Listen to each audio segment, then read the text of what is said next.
Welcome everyone. Thanks for being with us today. And with us we have, again, Tyler Maffett, our communications manager. Welcome to Tyler. Yay, good to be here.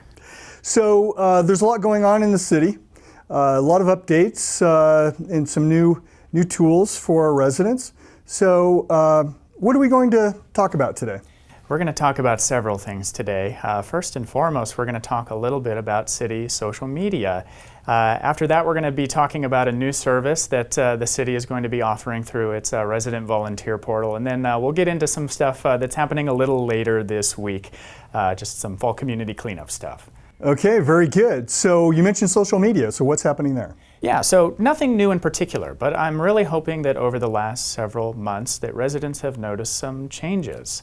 And by that I mean the consistency of our publishing schedule. And hopefully they've noticed some changes with the type of information and the quality of information that's being output.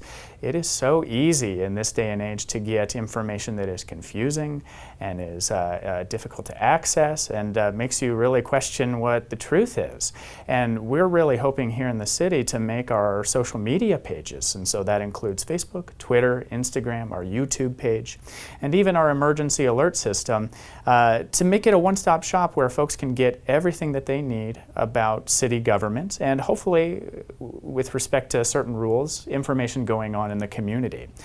So I just wanted to highlight a couple of things, which is that we've really increased our capacity for user engagement over the last handful of months, and that's something we're really, really proud about.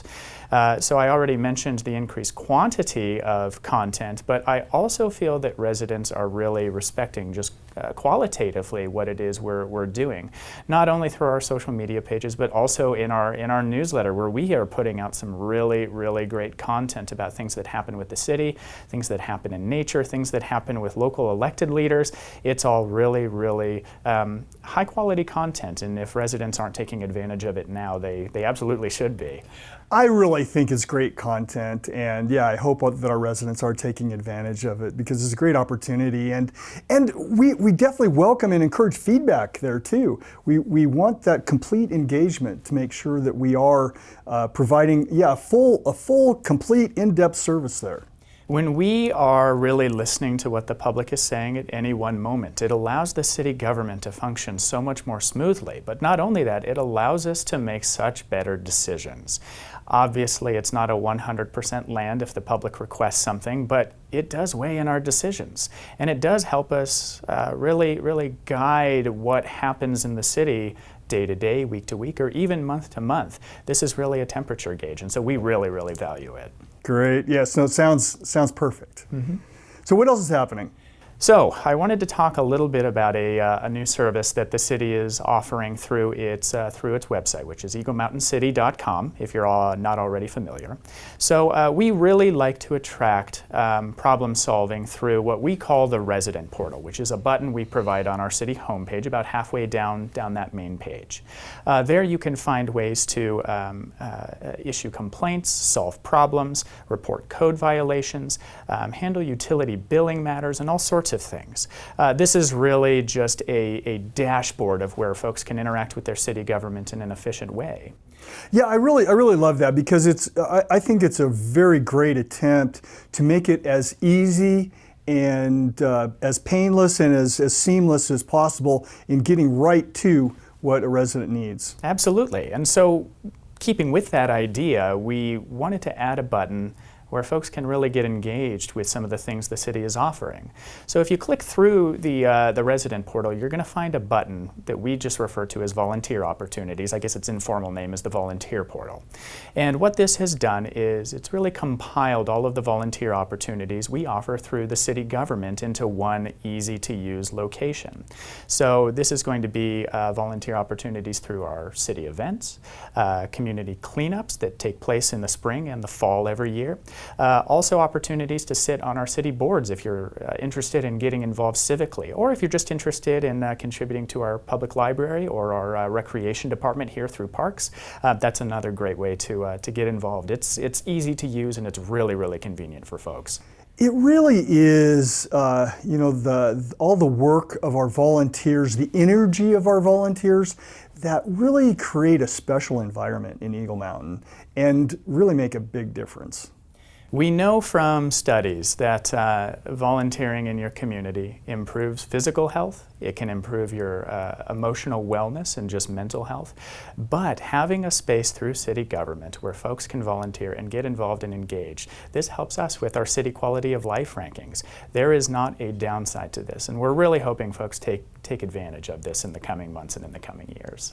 Definitely, and this is not just fluffy stuff. No, this is real. This is a place where people can connect and get things done that may not have happened otherwise.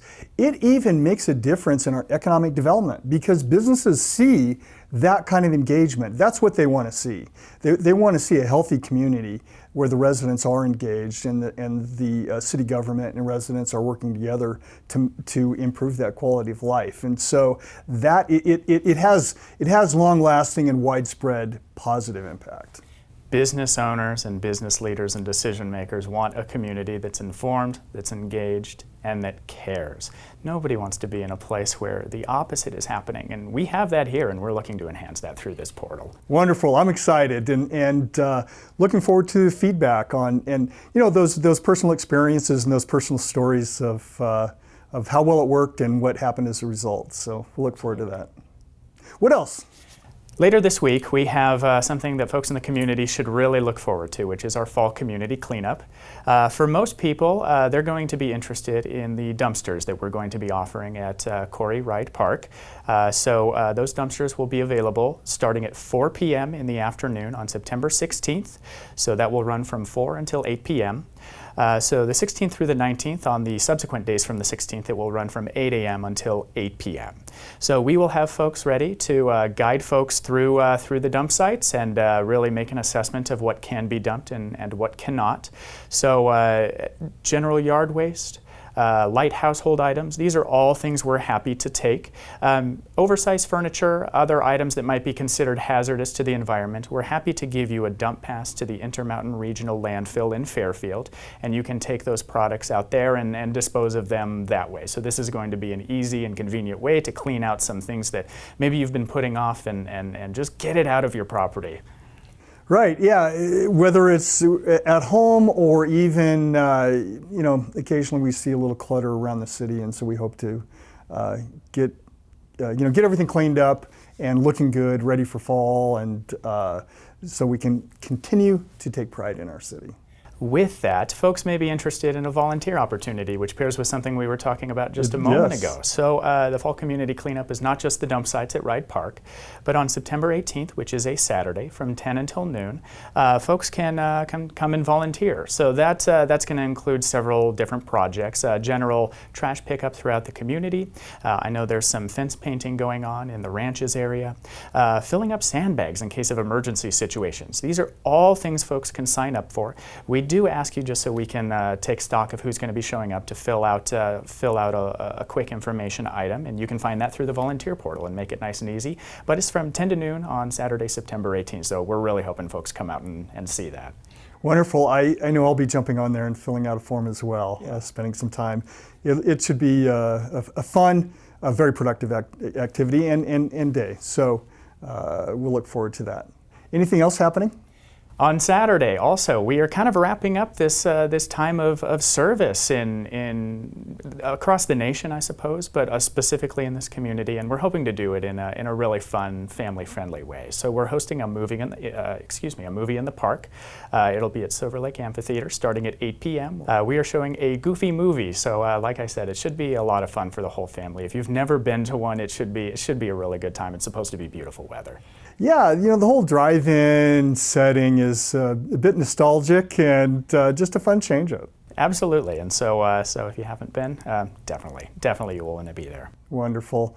Well, thank you, Tyler. That's a lot going on. A lot of good news, good information. So thank you for being with us, and we'll look forward to these events. Hey, thank you. Thanks for joining us. We'll see you soon.